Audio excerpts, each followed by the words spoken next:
Seja bem-vindo ao Seminário de Teologia e Vida Cristã Palavra da Vida. Você está em mais um curso de teologia cuja proposta é fazer alargar o seu conhecimento na área teológica, um curso descomplicado, contextualizado, provocativo, reflexivo e que faça sentido para a nossa vida cotidiana, porque entendemos que não só a construção conceitual da teologia, respeitando as correntes da teologia construída nesses quase 2000 anos, mas isso só não é suficiente. Nós pretendemos que a partir do entendimento bíblico, dos conceitos esclarecidos, nós possamos reproduzir isso em uma espiritualidade no nosso cotidiano e nas relações.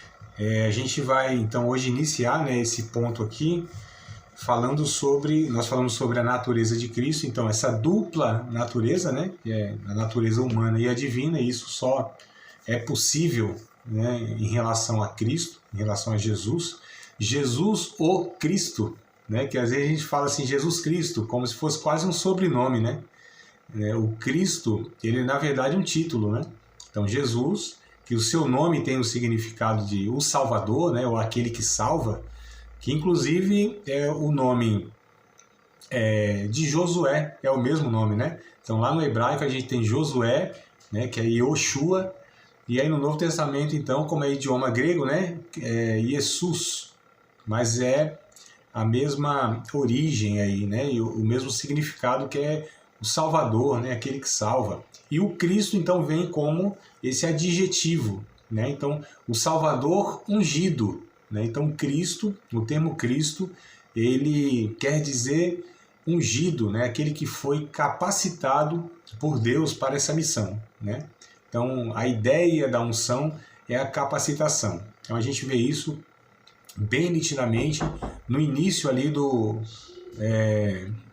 ministério de Jesus, Quando ele é batizado ali por João, o Batista, também não é João Batista que a gente fala, A gente sempre coloca, aí dá a impressão que é um sobrenome, Mas esse segundo termo, ele refere-se a um adjetivo, a uma qualidade, a um ofício, a uma ocupação. Por exemplo, Espírito Santo, Quer dizer, a natureza desse Espírito ou a função desse Espírito, que é santificar.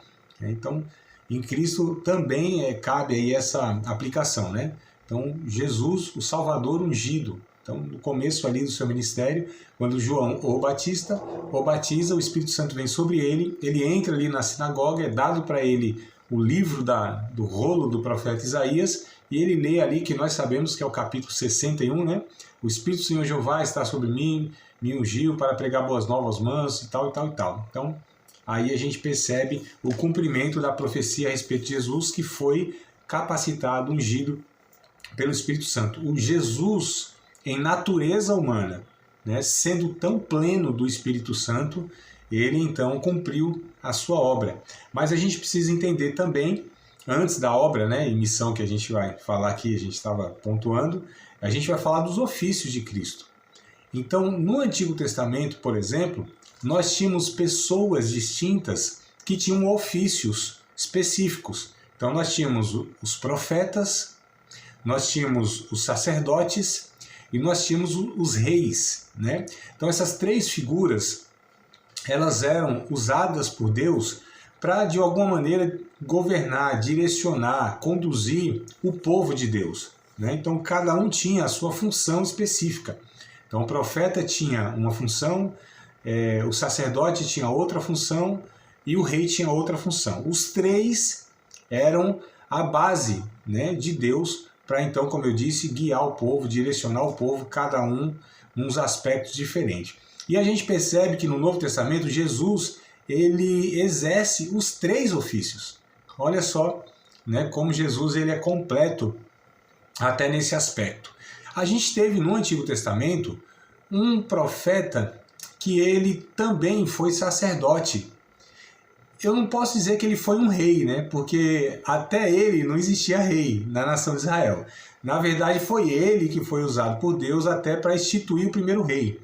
Mas como na época dele, ele era uma espécie de líder, porque eu estou falando de Samuel, falando de Samuel. Então, o livro de Samuel é a transição que a gente tem entre a teocracia, ou seja, o governo de Deus sobre o povo, para a monarquia. Então, antes de Samuel, Deus governava o povo através dos juízes. Aí a gente tem o livro de Juízes, né, de Ruth e Samuel, estão ali nesse período histórico próximos. E por 400 anos aproximadamente, a nação de Israel ela foi conduzida por juízes. Se não me falha a memória, em torno de 40, se eu não estou aqui enganado, estou buscando na memória aqui, em torno de 40 juízes aproximadamente. Foram 400 anos, então Deus conduzindo a nação de Israel por esses juízes. Eram líderes locais, então não eram líderes que governavam as 12 tribos. Então você tinha lá um juiz lá numa tribo, outra tribo, né? Simultaneamente era difícil. Geralmente era um juiz e ele governava em uma tribo, mas ele tinha de alguma maneira, havia reflexo da sua liderança nas outras tribos, né? Mas não era uma figura de autoridade nacional. Então isso passou somente após o Samuel. Então Samuel que foi esse que fez essa transição. E Samuel, ele foi um profeta, exerceu o ministério de profeta, ele também era sacerdote, olha só, né, que isso era muito raro. Ou era um sacerdote, ou era um profeta, ou era um rei. E ele foi, então, o último juiz, na verdade, né? Ele foi o último juiz desse período. Então a gente pode dizer de alguma maneira que ele foi um líder, não necessariamente um rei, mas um líder. Então, em Samuel também a gente vê esses três ofícios, né? Ou seja, um profeta, um sacerdote e um líder, né? E aí, em Jesus, a gente percebe também essa característica aqui: profeta, sacerdote e rei, né? E aí a gente vai trabalhar cada um desses, o que eles faziam, qual eram as suas características, e em Jesus a gente vai também estar identificando isso. Então, Jesus, né? Como profeta, aliás, quem era o profeta? A gente precisa entender qual o ofício, o propósito, os atributos do profeta, né? Ou dos profetas. O profeta era a voz de Deus, tá? Para com o povo, com a finalidade de exortar, de edificar e de consolar. Olha só, a figura do profeta era a voz de Deus. Então era por meio do profeta que Deus falava com o povo, né? Ele era o porta-voz de Deus. Então uma das palavras, porque a gente tem termos lá no Antigo Testamento, em hebraico, pelo menos uns 3, que eu me lembro agora, para falar a respeito do profeta, né? Então você tinha Roer, Navi e outro lá que eu esqueci. Mas eram 3 termos, né? E esse Navi... Do profeta? Do profeta... Esse nome era para os profetas? Isso, esses termos, eles traduzidos para o português, todos eles, os 3 termos, vão ser traduzidos para o nome profeta, a palavra melhor profeta, nome não, a palavra profeta. Então se eu pego lá no original lá, Roe, né? Aí quando é traduzido para o português vai estar profeta. Quando eu pego lá Navi, vou traduzir para o português, profeta. Então em português os 3 termos eles são traduzidos para profeta, porque dizia respeito ao profeta. Porém, esses termos eles vão trazer características específicas do profeta. Por exemplo, o Navi, né, a palavra Navi, fala aquele que vê, ou seja, aquele que tinha visão, aquele que enxergava aquilo que ninguém enxergava, porque Deus dava ao profeta visões, né, e visões assim, não só visões do futuro em si, mas visões até da circunstância. Eu vou dar um exemplo. Agora eu sempre me confundo se era Elias ou Eliseu, mas é um dos dois, tá? Me parece que é o Elias. Que quando estavam em uma situação onde Israel foi cercado, ele tinha um ajudante chamado Geazi, né? Então Geazi sai ali de manhãzinha, aí vê assim, um monte de cavalos, cavaleiros cercando Israel, ali onde eles estavam. E o menino ficou apavorado. Aí entrou lá na tenda e tal, e disse... profeta, né? Elias, meu pai, ele chamava assim, né? Meu pai, tem aí os inimigos, né? Cavalos e cavaleiros nos cercando. E aí o profeta sai, olha aquela circunstância e fala para o menino, né? Melhor, fala para Deus, abre os olhos desse moço para que ele veja, porque ele já estava vendo que por trás desse exército do povo inimigo havia seres celestiais. Olha que visão que Deus dava aos profetas. Eles enxergavam essa realidade espiritual. Deus abria os olhos deles, né? Dava esses privilégios aí. E aí, quando ele ora pelo Geazi, Deus abre os olhos dele também, dá a visão, e ele enxerga assim por trás do exército, né, inimigo, cavalos e cavaleiros celestiais. E ele diz então, o moço, né, cavalos e cavaleiros de Israel e tal. Então, só para a gente ver um exemplo, dentre tantos outros, como Ezequiel, por exemplo, conhecido como o profeta das visões, né? Então, só para a gente entender um aspecto do profeta. Era aquele que recebia de Deus visões e recebia de Deus revelações a respeito do futuro da nação. Então, o profeta era o porta-voz de Deus, então ele levava essa mensagem, que geralmente era de denúncia, era de chamar o povo a arrependimento, era de denunciar o pecado da nação de Israel. O profeta, via de regra, era sempre atuando para exortar, para denunciar um pecado na nação de Israel. Só que junto com a denúncia, né, ele encorajava a nação a se arrepender a Deus, e aí trazia a mensagem de consolo que, mediante o arrependimento, Deus também revogaria o seu juízo e traria, né, aí a Israel a solução daquela situação. Então, basicamente, o profeta ele tinha essa mensagem, essa tríplice mensagem que nós chamamos. E lá no Novo Testamento, Paulo, o apóstolo, em primeira carta aos Coríntios, capítulo 14, ele vai falar sobre essa tríplice função da profecia,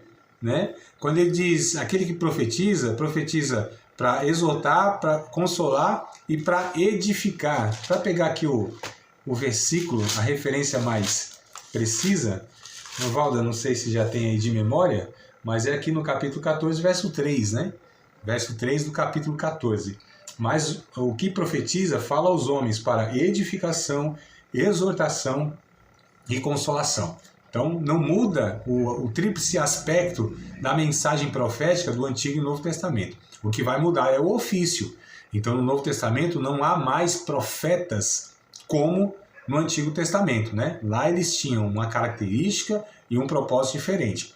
Nós temos profetas no Novo Testamento, eu nem estou entrando em Jesus ainda, temos, porém, não nos moldes como do Antigo Testamento, ou seja, os profetas do Antigo Testamento era a própria palavra de Deus sendo anunciada, tanto é que muitos das suas profecias viraram livro, foram escritos. Então a gente tem Isaías, a gente tem Jeremias, Ezequiel, Daniel, Oséias, Naum, Obadias, enfim, nós temos aí em torno de 17, se não me falha a memória, livros dos profetas, né? São 5 lá, ou 4 profetas maiores, que a gente chama, mais 12 menores, né? É que os 4 aqui tem um que escreve 2 livros, que é o Jeremias e Lamentações. Mas nós temos esses profetas, esses livros que são resultado da profecia, das mensagens, do conteúdo desses profetas. No Novo Testamento, o profeta, lá em Efésios capítulo 4, por exemplo, verso 11, Paulo vai dizer que Jesus deu para a igreja apóstolos, profetas, evangelistas, pastores e doutores. Então, esse profeta do Novo Testamento, ele é o pregador da palavra de Deus. Então, ele não gera a mensagem. Nele, a mensagem não é gerada. O profeta, ele transmite a palavra de Deus que já está revelada, que é a palavra, que é a Escritura Sagrada, Antigo e Novo Testamento. Então a gente tem essas diferenças. O ofício ainda há, porém são diferentes, né, as características aí desse ofício profético do Antigo Testamento e do ofício profético do Novo Testamento. Mas enfim, queremos chegar em Jesus. Então, como o profeta era o oráculo, era a boca de Deus falando ao povo, Jesus, ele também exerce esse ofício, só que Jesus é a palavra perfeita, a revelação perfeita. O profeta do qual todos os outros profetas profetizaram, né? O próprio Moisés disse, Deus levantará no meio de vocês um profeta semelhante a mim. Quem não ouvir ele vai ser exterminado do povo de Deus. Então olha só, Então, Jesus é o profeta que todos os profetas profetizaram. Todos os profetas apontavam para Cristo. E Cristo, então, é o profeta de Deus no sentido que ele transmite a revelação de Deus, a palavra de Deus. Ele é a própria palavra, né? Então Jesus, ele é diferenciado em tudo. Embora a gente está tentando comparar essa questão, ele era profeta, mas Jesus era superior a todos os outros profetas. Porque Jesus não era apenas aquele que transmitia a palavra de Deus. Ele era a própria palavra de Deus. Ele não só profetizava, ele era a profecia. Tanto é que lá em Apocalipse, Jesus diz, o Espírito, meu Espírito, é o Espírito de profecia. Então Cristo é a própria profecia, não é só o profeta, mas ele é a própria profecia. Isso se encaixa inclusive no sacerdote também, né? Então é só uma pincelada de Jesus como profeta e como sacerdote. E como sacerdote, bom, no Antigo Testamento tinha lá os sacerdotes também, tinham os seus parâmetros, tinha que ser da tribo de Levi, né? Tinha todo um ritual, tinha toda uma exigência para a pessoa exercer o exercício do sacerdócio. Jesus, ele é um sacerdote pelo fato de que se assemelha ao ofício sacerdotal. E qual era a função do sacerdote? Se o profeta era a boca de Deus para o povo, o sacerdote era a boca do povo para Deus. Então é o contrário. Ele representa o povo, leva os clamores, as confissões, os pecados, a fala desse povo a Deus. Né? Então é o inverso que ele faz. O sacerdote representa o povo diante de Deus. O profeta representa Deus no meio do povo. Só para a gente entender essa dinâmica aqui e como eles se completam nesse sentido. Né? Então, como sacerdote, Jesus também representa o povo. Representa a humanidade diante de Deus. Ele é aquele que leva os pecados. Só que o sacerdote do Antigo Testamento levava os pecados do povo através daqueles símbolos lá, dos rituais, dos animais, dos sacrifícios, representando assim que o povo estava confessando pecado e o sacerdote era o que conduzia isso, levava isso.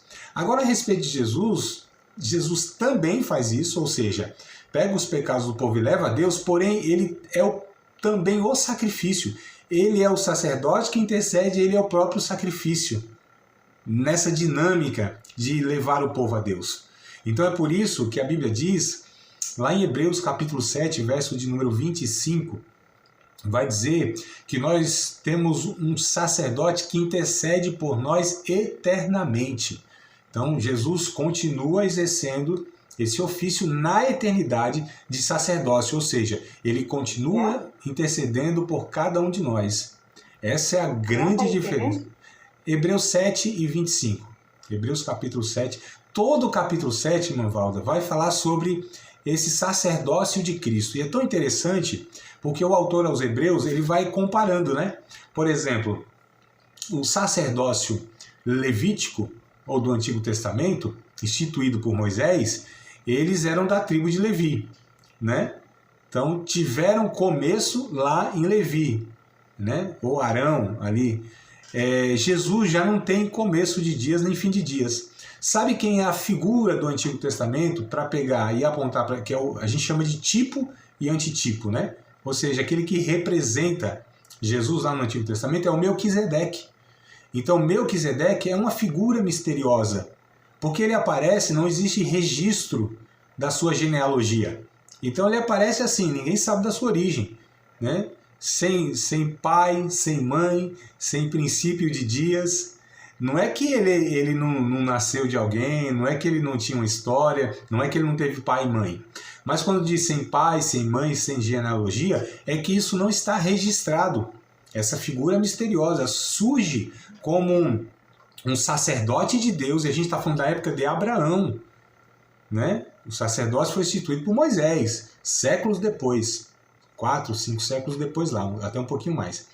Mas ele aparece como sacerdote de Deus, como rei de Salém, rei de paz. Então, ó, essa figura misteriosa, que é o Melquisedeque, até a palavra, né? Melk, que quer dizer rei, Sedeque, justiça, rei de justiça. E o capítulo, eu estou aqui abordando o capítulo 7. Quando a irmã, né, os demais irmãos lerem o capítulo 7 todo, ele vai explicando toda essa dinâmica, essa tipologia. É muito interessante esse capítulo 7 de Hebreus para explicar isso aqui que eu estou pontuando, né? Então, rei de justiça, rei de paz, né? Um sacerdote que não tem princípio de dias, nem fim de dias, a gente não vê também. Ele passa ali onde Abraão lhe paga o dízimo.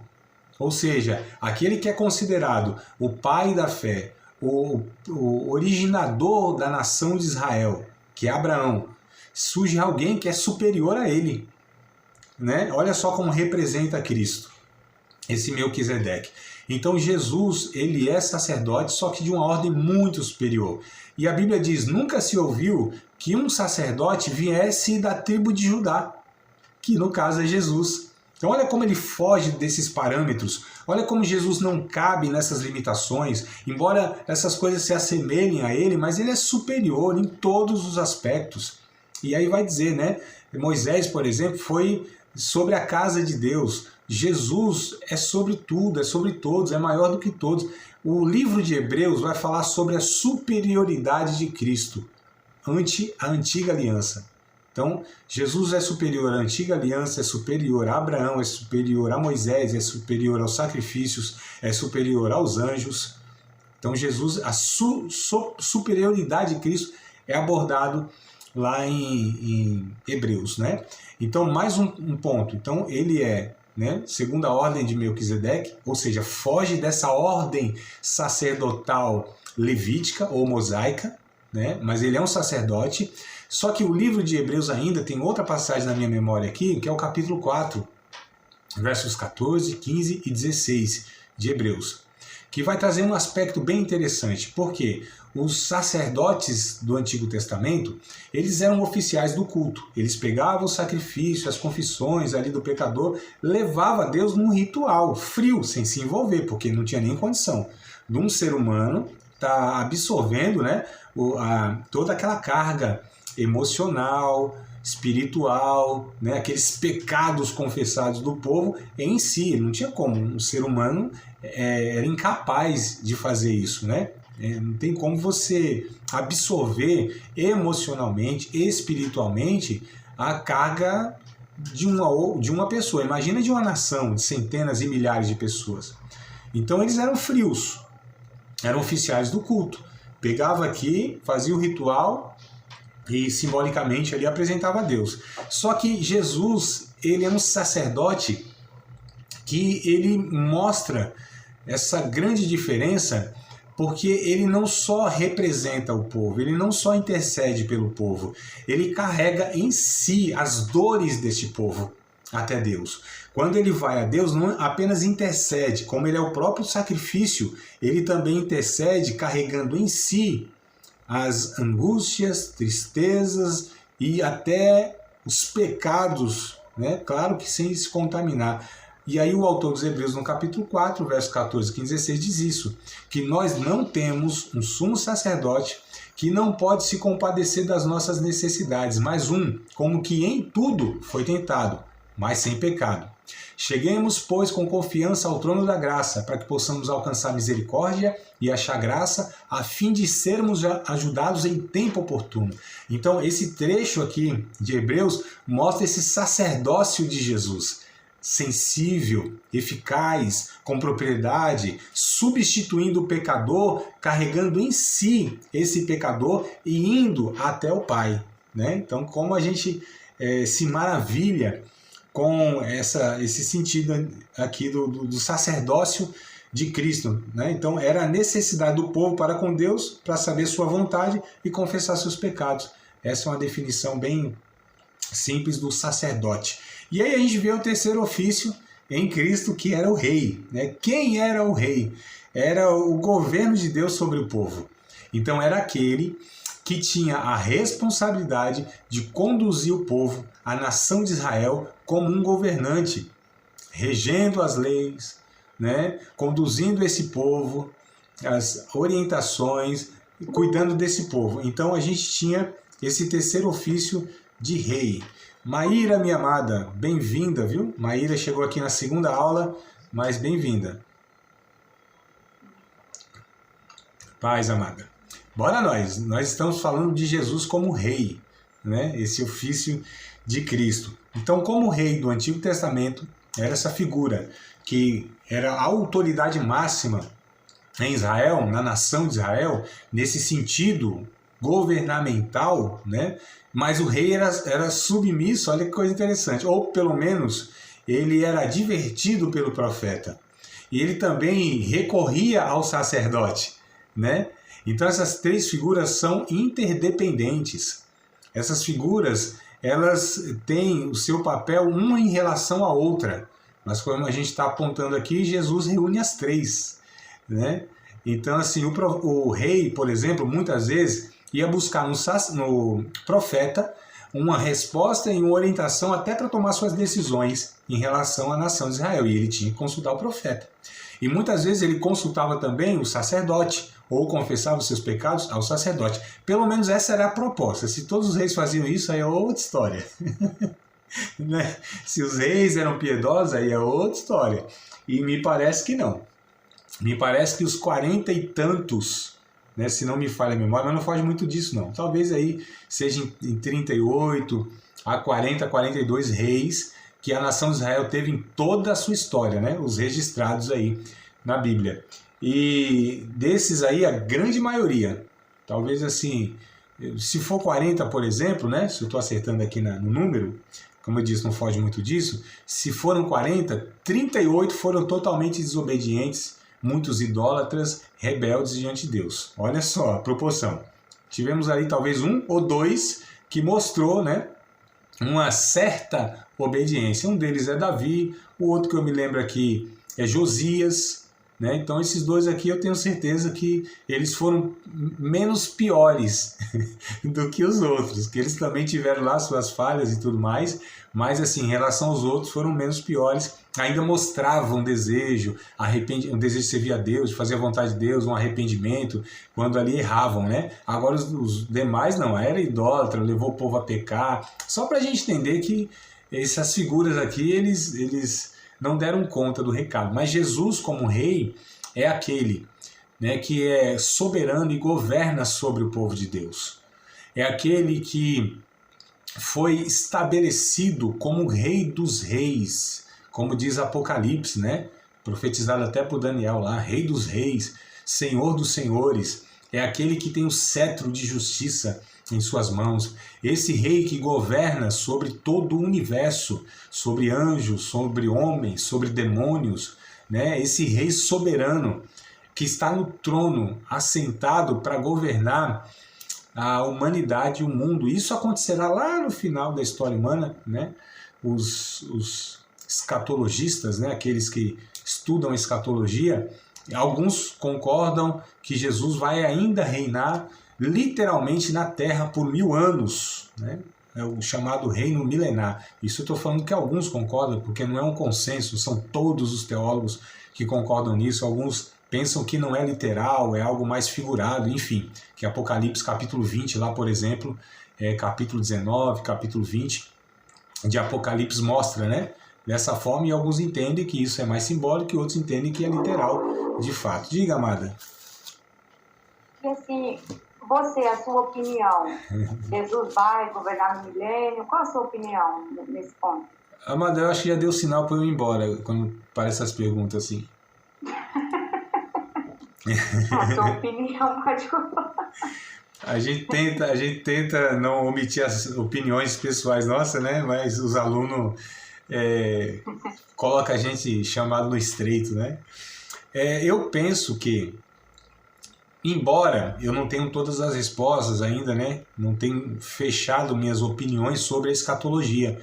Para mim, tem muitos pontos que eles são possíveis, as duas posições, né? A opinião de um e de outro, porque eles usam textos bíblicos, interpretam lá os textos, né? Eu estou falando desses teólogos. Então, há argumentos bons de um lado e há argumentos bons de outros. É que, para mim, faz mais sentido alguns outros argumentos do que, né, Enfim, tem argumentos que para mim fazem mais sentido, mas eu ainda também não sou aquele que é assim, acabou e não tem possibilidade de eu mudar ou de ser da outra forma. Não lido nem com a soteriologia, que fala de soberania de Deus, a responsabilidade humana, tem pontos difíceis que eu não consigo solucionar, eu, o André, estou falando, e outra, a escatologia também, né? A gente tem correntes diferentes que trabalham, né, da teologia, e são elas possíveis, não são heresias. As heresias a gente descarta mesmo, falando, isso aqui não tem como. Os teólogos sérios, eles não consideram isso. Mas a escatologia também temos aí essas possibilidades.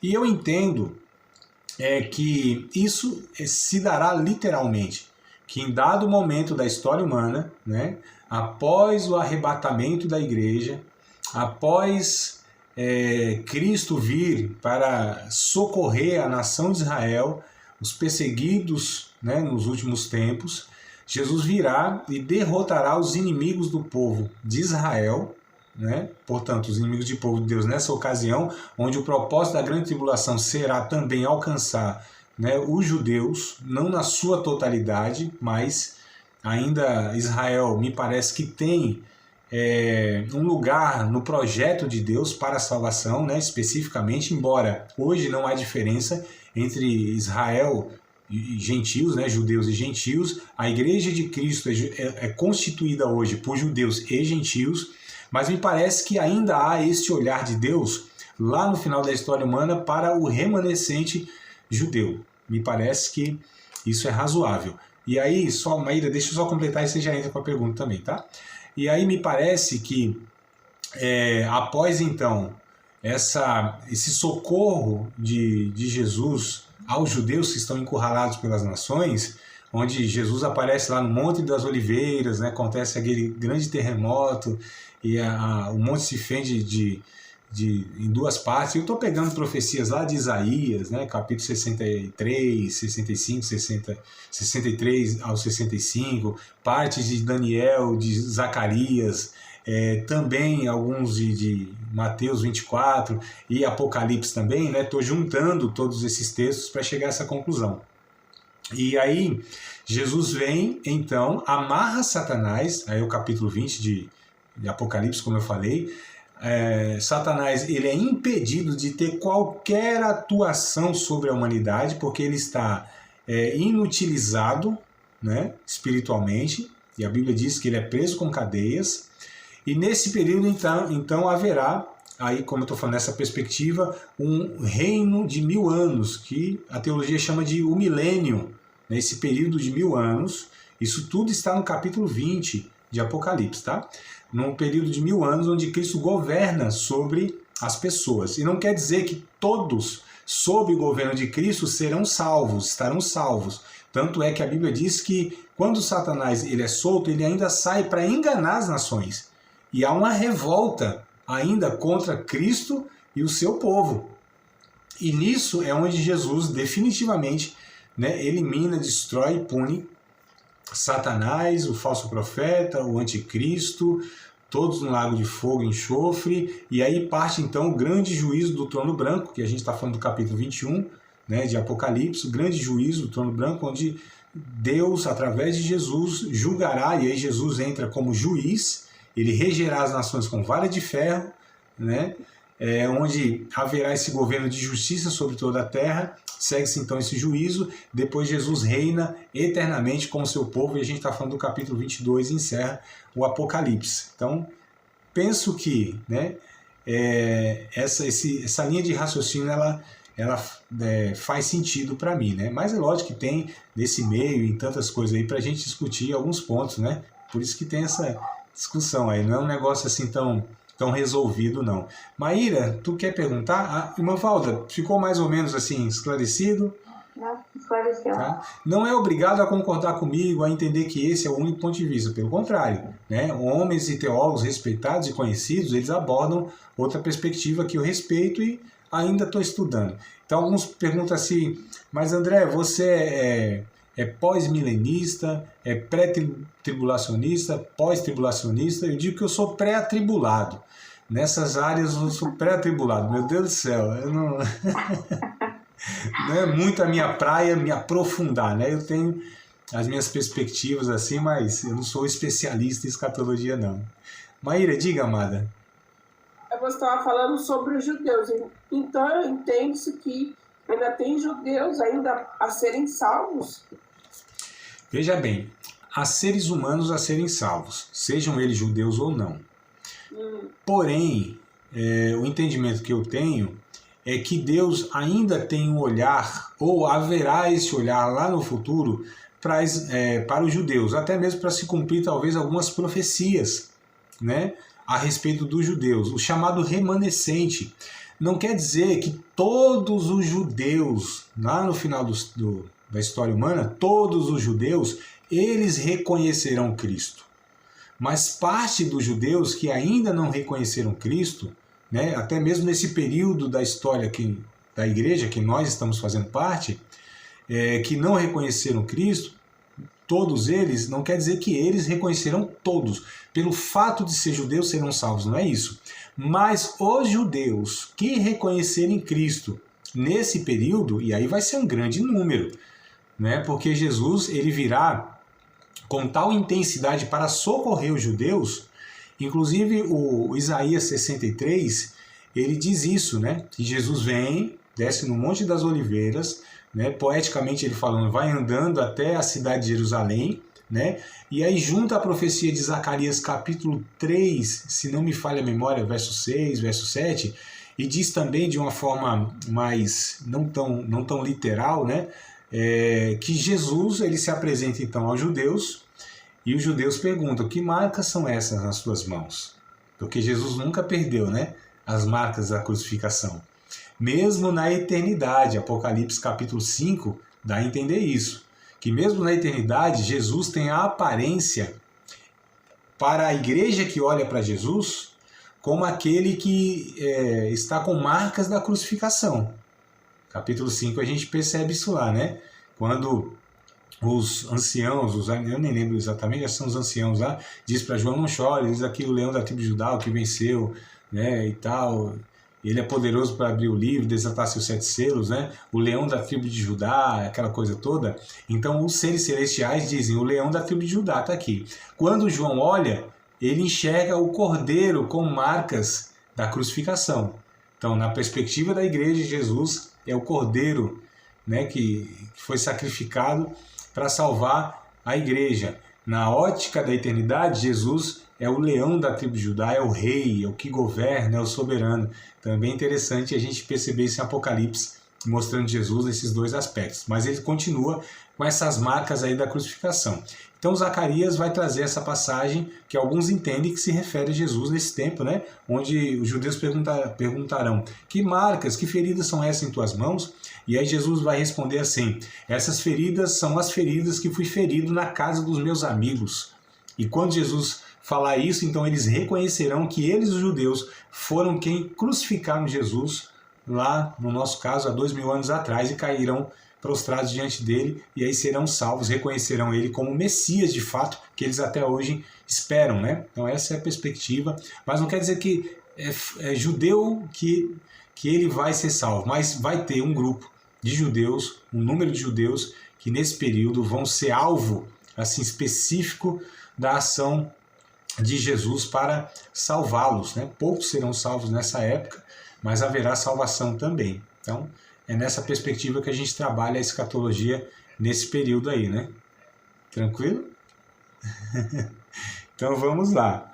Então eu falei aqui, né, de Jesus como profeta, como sacerdote e como rei, né? Então o profeta, Messias, ele seria um profeta para iluminar as nações e o próprio Israel, né? Então a gente vê lá Isaías 42:1. Bora pegar alguns textos bíblicos aqui só para dar uma recapitulada no que eu falei, no que eu pontuei, pegar alguns textos bíblicos, né? Só para a gente reforçar aqui e ter mais embasamento, né? Que eu falei, se tem um ou outro versículo, um trecho bíblico, mas vamos retomar aqui para a gente ter um pouquinho mais de embasamento bíblico. Então Isaías capítulo 42, versículo 1. Então eu estou falando sobre Jesus como sendo o profeta, né? Voltando um pouquinho do que já foi falado, e ele seria um profeta para iluminar as nações e também o próprio Israel. Então 42:1 de Isaías, se eu achar, ache. Eis aqui o meu servo, a quem sustenho, o meu eleito, em quem se compraz a minha alma. Pus o meu espírito sobre ele, juízo produzirá entre os gentios. Então olha só, o Isaías mostrando aqui Jesus como profeta para trazer a iluminação aos gentios. Marcos capítulo 6, verso 15, lá no Novo Testamento, a gente também vê esse trecho, né? Essa passagem falando sobre Jesus, também no aspecto de profeta. Capítulo 6, versículo de número 15. Outros diziam a respeito de Jesus, né? Que Jesus perguntou, quem os homens dizem que eu sou? E responderam para eles, um diz que é Elias, e diziam outros, é um profeta, ou como um dos profetas. Então Jesus foi reconhecido em sua época como, de fato, um profeta, aquele que exercia, né, o profetismo em Israel. Lá em João capítulo 4, verso 19, olha só, uma samaritana, né, também reconheceu Jesus como profeta na conversa lá que ele desenvolveu com ela. Capítulo 4 de João, verso 19. Disse-lhe a mulher, Senhor, vejo que és profeta. Ainda aqui em João, só que no capítulo 6, verso 14, também há essa passagem que vai mostrar Jesus como esse ofício de profeta, né? João 6,14. Vendo, pois, aqueles homens o milagre que Jesus tinha feito, diziam, este é verdadeiramente o profeta que deveria de vir ao mundo. Percebam que eles não disseram, esse aqui é um profeta, mas é o profeta. Eles se referiam, então, esse é o Messias. É o profeta que deveria, né, ou que viria ao mundo. Então, eles também aqui reconheceram Jesus como profeta. Então, Jesus como profeta, ele pregou a salvação, né, quando ele disse, este é o caminho, andai nele. Então, quando a gente pega Isaías lá no capítulo 61, verso 1 ao 3, que eu já citei mais ou menos aqui, né, que o texto vai dizer, o Espírito do Senhor Jeová está sobre mim, me ungiu para pregar boas novas aos mansos, restaurar os contritos de coração, decretar liberdade aos cativos, abertura de prisão aos presos, apregoar o ano aceitável do Senhor e tal. Então a gente percebe que Jesus, como profeta, ele prega a salvação. E a gente vê esse cumprimento lá em Lucas, capítulo 4, por exemplo, versos 17 ao 19, que é exatamente a citação e o cumprimento do Isaías 61. Tá? Então, o que é profetizado em Isaías 61, e a gente está falando de 700 anos antes de Cristo, é um bocado de tempo, né? 700 anos antes de Cristo foi falado a respeito de Jesus como profeta, aquele que pregaria a salvação, mostraria o caminho. Não só mostraria o caminho, olha como Jesus ele é a síntese de tudo isso. Porque os profetas apontavam o caminho, Jesus era o próprio caminho. Né? Então ele não só falava do caminho, como ele era o próprio caminho. Então Jesus tudo se resume, né? Lucas capítulo 4, verso 17 ao 19. E foi-lhe dado o livro do profeta Isaías, e quando abriu o livro, achou o lugar em que estava escrito, o Espírito do Senhor é sobre mim, pois me ungiu para evangelizar os pobres, enviou-me a curar os quebrantados de coração e a apregoar liberdade aos cativos e dar vista aos cegos, e pôr em liberdade os oprimidos e anunciar o ano aceitável do Senhor. Então, como profeta, ele também veio pregando a salvação, né? O profeta ele denunciava o presente e revelava o futuro. Então, eu acabei não falando lá no Antigo Testamento, os profetas tinham, né, também esse aspecto. Ou seja, eles denunciavam o presente, o pecado da nação de Israel, a desobediência, e a rebeldia da nação no presente, só que eles revelavam também o futuro. E aqui em Lucas, capítulo 19, a gente vê isso também em Cristo, né? Esse aspecto de falar do presente, denunciar o presente e também de revelar o futuro. Capítulo 19, verso 41 ao 44. 19, 41 ao 44. Vamos ler juntos aqui. E quando ia chegando, vendo a cidade, chorou sobre ela, dizendo, ah, se tu conhecesses também, ao menos neste teu dia, o que a tua paz pertence. Mas agora isso está encoberto aos teus olhos. Porque dias virão sobre ti, em que os teus inimigos te cercarão de trincheiras, e te sitiarão, e te estreitarão de todas as bandas, e te derribarão a ti e os teus filhos, que dentro de ti estiverem, e não deixarão em ti pedra sobre pedra, pois que não conhecestes o tempo da tua visitação. Então Jesus denunciou aquele momento que ele estava histórico, a nação de Israel, sua rebeldia e tudo mais, e revelou o que aconteceria no futuro, que a gente sabe que é o ano 70 depois de Cristo, onde, né, os romanos invadem Jerusalém e cumpre-se então essa profecia de Cristo aqui, que seria derrubado todas as casas, templo, os muros, enfim, ficaria ali os escombros de Israel. Então a gente percebe isso aqui também. Jesus também, como profeta, ele anunciou o reino. Então olha só que coisa interessante. Em Marcos capítulo 1, verso 14 ao 20, a gente vê isso, né? Marcos capítulo 1, versículo 14 ao 20. Vou ler com vocês. Vale a leitura aqui para a gente pegar essa referência, né? Ter essa base escriturística, para que a gente possa então compreender aí de fato a verdade bíblica. Então Marcos 1, 14 ao 20. Depois que João foi entregue à prisão, veio Jesus para a Galiléia pregando o evangelho do reino de Deus e dizendo: o tempo está cumprido, o reino de Deus está próximo, arrependei-vos e crede no evangelho. E andando junto ao mar da Galiléia, viu Simão e André, seu irmão, que lançava a rede ao mar, pois eram pescadores. E Jesus lhes disse: vinde após mim, e eu farei que sejais pescadores de homens. E deixando logo as suas redes, o seguiram. E passando ali um pouco mais adiante, viu Tiago, filho de Zebedeu, e João, seu irmão, que estavam no barco consertando as redes.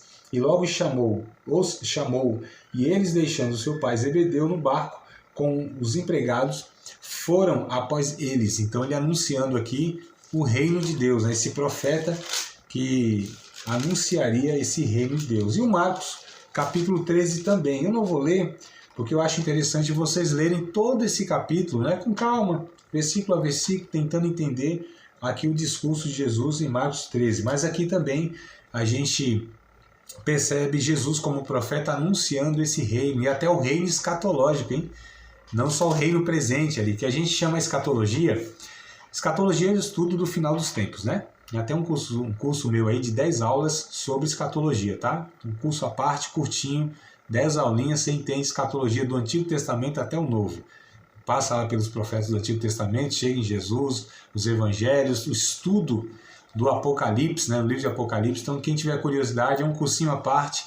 Vocês podem fazer esse curso aí em 10 aulinhas, e inclusive com e-book, né, com todo um conteúdo. Aqui é o momento comercial do curso. Agora é o momento comercial, viu? Demos pausa na aula para trazer o comercial e o anúncio de um curso.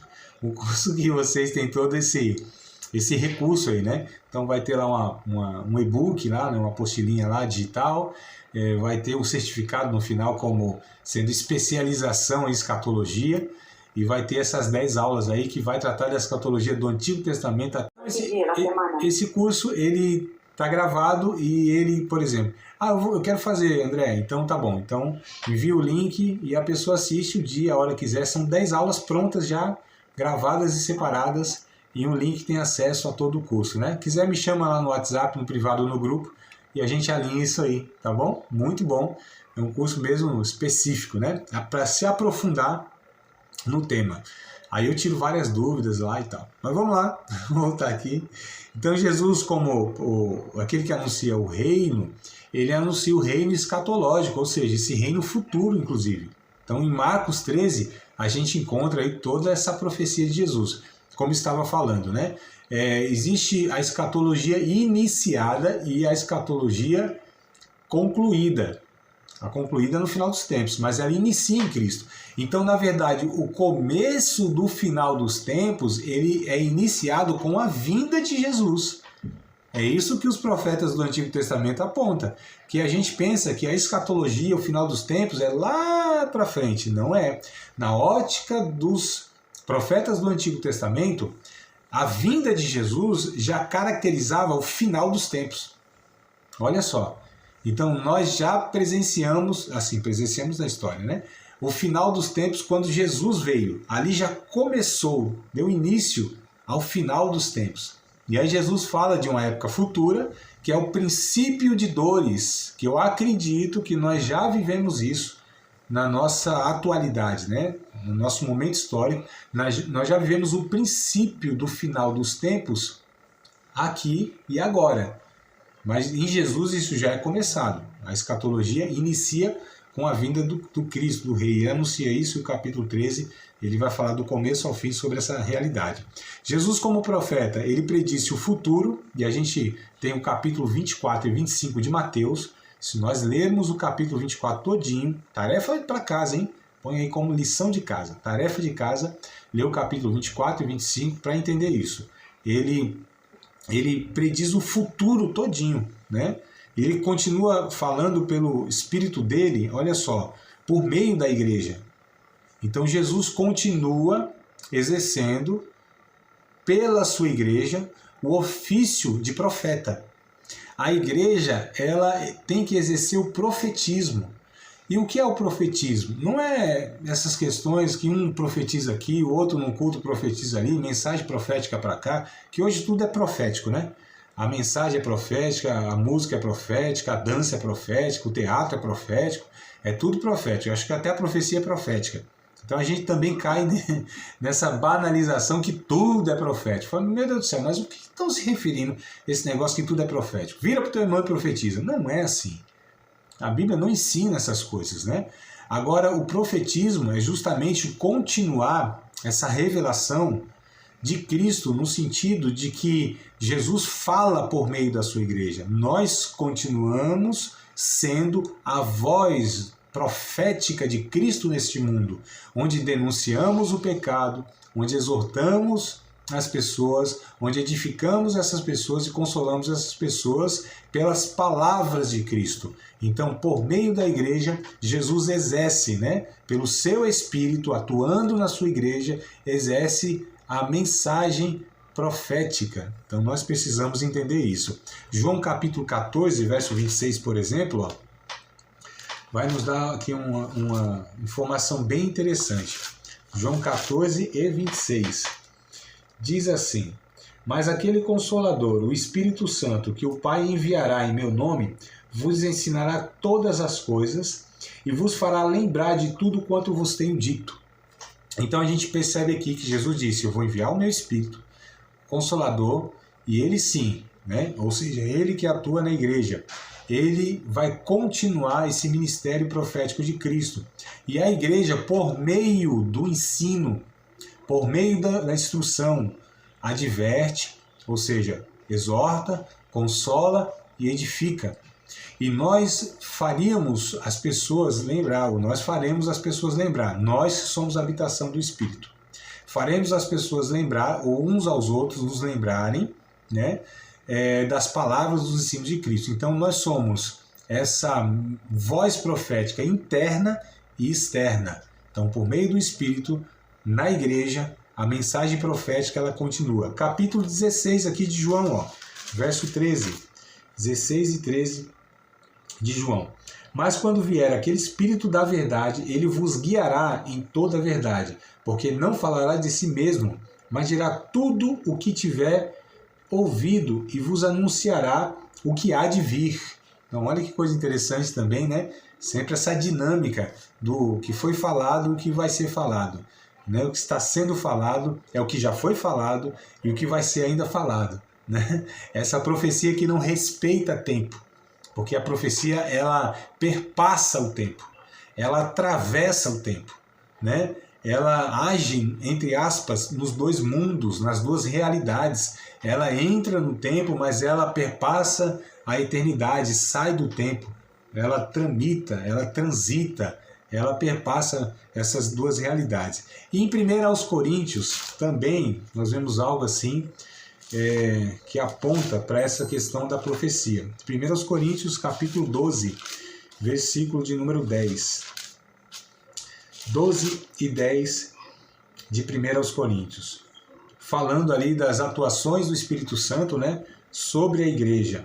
E a outra a operação de maravilhas, e a outra a profecia, e a outro o dom de discernir espíritos, e a outra a variedade de línguas, e a outra a interpretação das línguas. Ou seja, no meio dos dons espirituais carismáticos existe também o dom de profecia, que é anunciar as palavras de Deus. Então a palavra de Deus, ela é anunciada através desse viés profético, por assim dizer, né? Bora lá então. Então, sobre profeta, acrescentei mais essas informações. Sobre sacerdote, quero acrescentar mais um pouco, né? Reforçar mais ainda.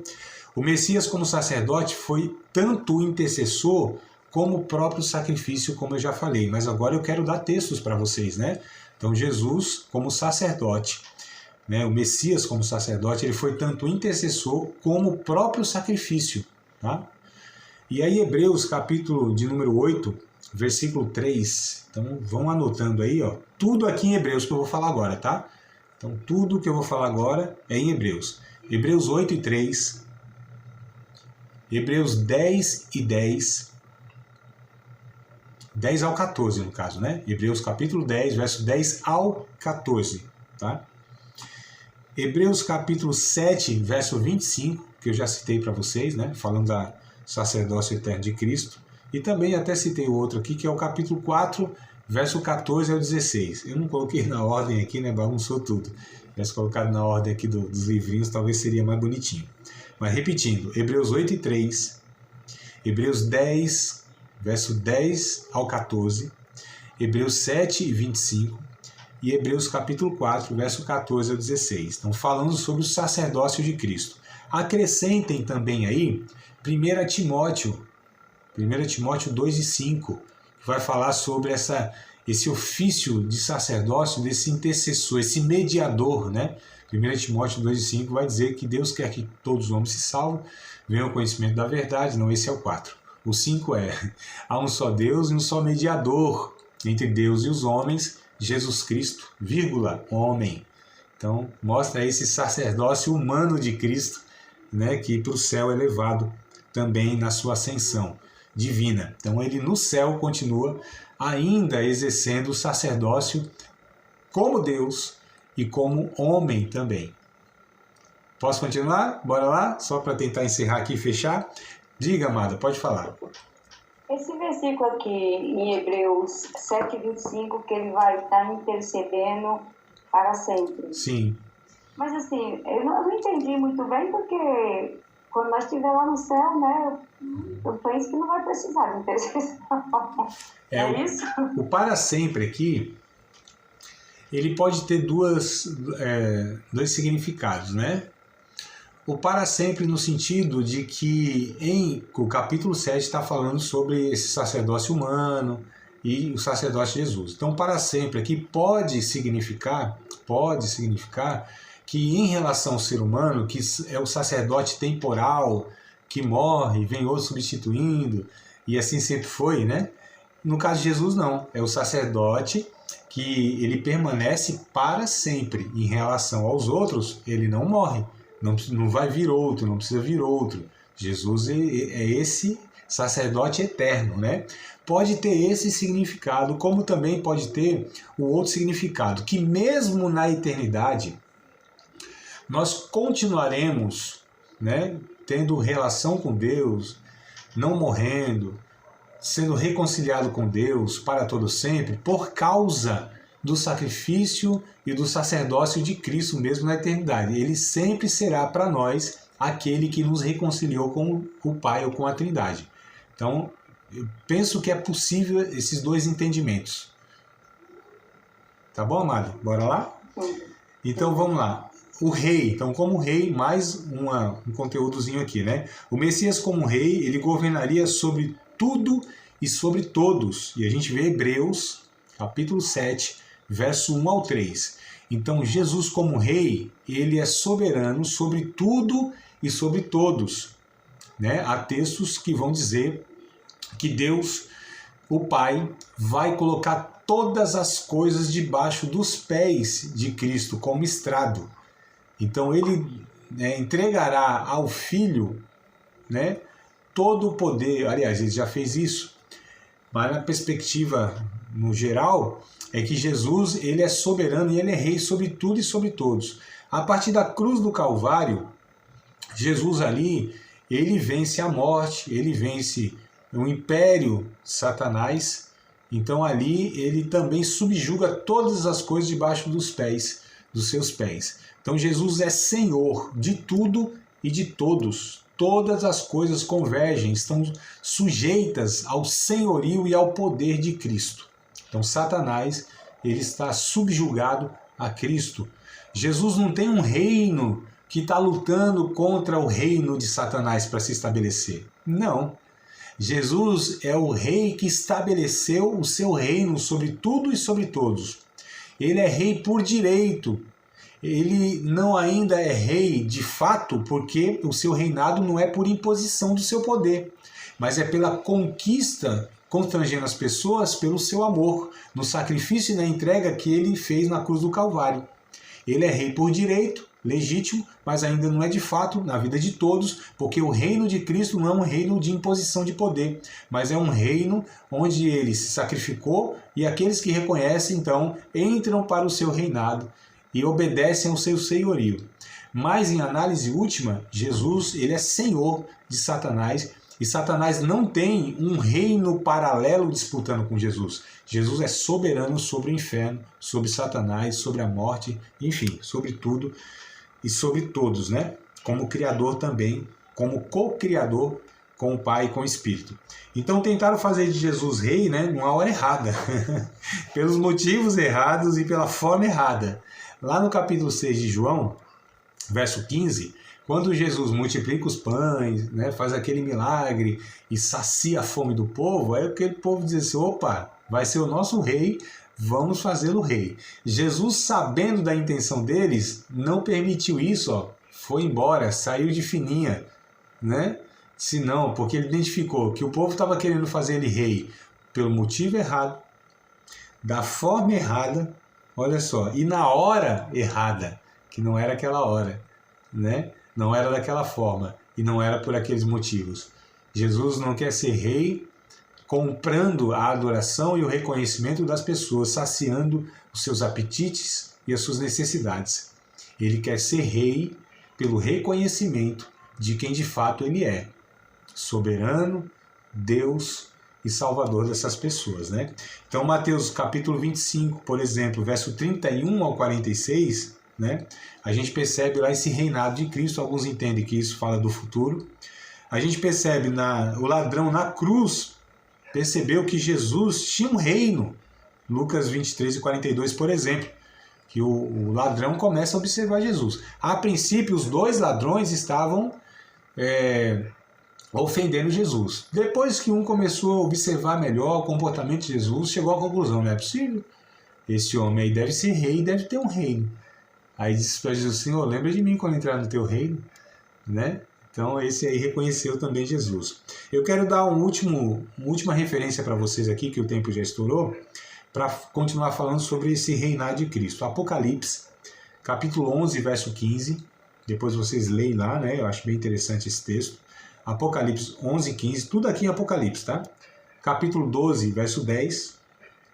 E o capítulo 19, verso 11 ao 16. Então esses três textos aqui também vão reafirmar esse reino de Jesus, né? E Jesus como sendo participar de mais uma aula de um dos nossos cursos, Seminário de Teologia, Vida Cristã, Palavra da Vida. Espero que tenha te abençoado, não só alargado o seu conhecimento teológico, mas que tenha também atingido o teu coração para que você possa a cada dia mais reproduzir a vida de Deus nas suas relações cotidianas. Se você ainda não é aluno oficial de um dos nossos cursos, se inscreva aqui no contato que vai aparecer do WhatsApp, também nos siga nas redes sociais, se inscreva no nosso canal, compartilhe à vontade e Deus